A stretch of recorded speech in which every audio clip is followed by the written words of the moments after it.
Thank you, Speaker. My question is to the Minister of Transportation. In late April, the government announced plans for a high-speed rail line that would run from Toronto to London. In Windsor, many of us wondered why we had been left out of the new plans since we had been included in earlier plans.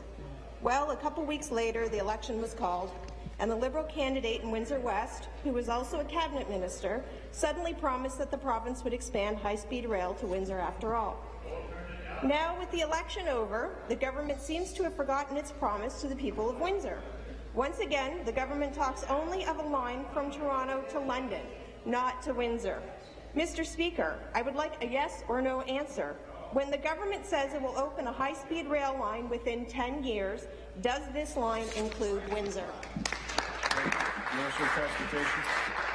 Thank you very much, Mr. Speaker, and I want to thank the member from Windsor for this question. I don't recall if this is the first opportunity that I've had to respond to a question from this new member, but I do appreciate hearing about this issue that I know is very, very important to not only her community, but also communities like London, Kitchener, and Toronto, of course.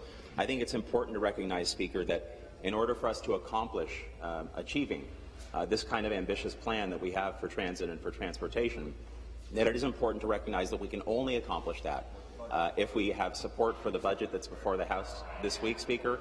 The $29 billion that are included for transportation and transit infrastructure are crucial to making sure that not only do we deal with high-speed rail for communities like Kitchener, like London, and potentially for Windsor as well, but it's also important to make sure that we keep the province moving forward. Part of that $29 billion, Speaker, is roughly $14 billion for communities that fall outside the GTHA.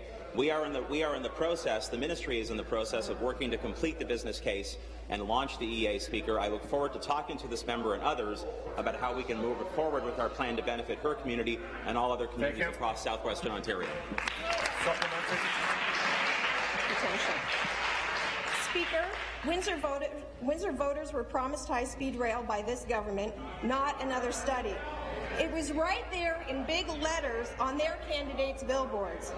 But clearly, the government has no intention of including Windsor in its 10-year high-speed rail plan. In fact, it's hard to believe the government is serious about high-speed rail at all. It is mentioned nowhere in the government's budget. And the government refuses to release the study that supposedly shows that it can open this line in less than 10 years from now at an unbelievable net cost of just $500 million. Will the government finally admit that high-speed rail is nothing more than an empty election promise?